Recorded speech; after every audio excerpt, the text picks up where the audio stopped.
বড়দিনে দুই বোন পেল বড় উপহার। ও মা, কি হয়েছে কি?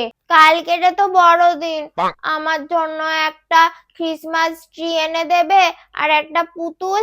হ্যাঁ মা, আমাকেও দাও না গো একটা ক্রিসমাস ট্রি আর একটা পুতুল। তোরা কোনোদিনও ইজ্জত করেছিস কোনো জিনিসের, ভালো জিনিসের? দেবো একটা সুন্দর পুতুল কিনে, তারপর চোখ মুখ আইলাইনার লিপস্টিক পরিয়ে পুরো ভূত করে রাখবি? হ্যাঁ, দেখেছিস তো বনু, মা দিচ্ছে না। একদম দেব না।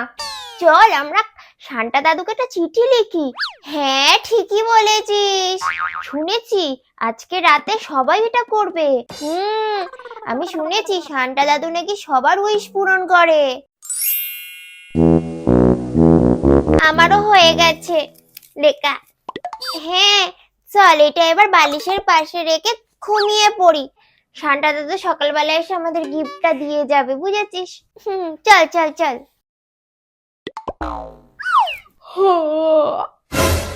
হ্যাঁ,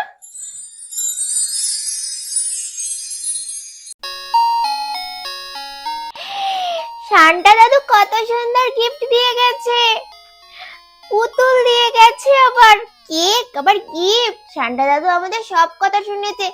আবার সান্টা দাদু গাছও দিয়ে গেছে, ক্রিসমাস ট্রি দিয়ে গেছে। যাই আমি গিয়ে বনুকে ডেকে দেখাই। এ বনু, কি হয়েছে, ডাকছিস কেন? এই দেখ সান্টা দাদু কি দিয়েছে, সান্টা পুতুলও দিয়েছে। সান্টা পুতুলও দিয়ে গেছে, আবার কেকও দিয়েছে, আমার ফেভারিট কেক, আবার আমার একটা গিফটও দিয়েছে। তাহলে সান্টা দাদু দেখছি ওদের কথা শুনেছে।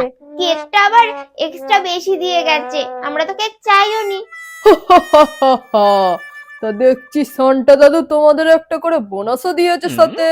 হ্যাঁ বাবা, দেখো দেখো কত সুন্দর আমাদের গিফট দিয়েছে। তা বলি কি, সান্টা দাদু তো গিফট গুলো দিয়ে গেছে, তা গিফট গুলোর একটু যত্ন করিস, নাহলে কিন্তু পরের বছর থেকে আর সান্টা দাদু দেবে না, বলে দিলুম। ঠিক আছে মা, আমরা অনেক যত্ন করে রেখে দেবো, আর আমরা পুতুল নষ্ট করব না মুখে কালি করে। দুজনের মধ্যে কত বন্ধুত্ব তৈরি হয়েছে দেখেছো, ঝগড়া করছে না, মিলেমিশে খাচ্ছে।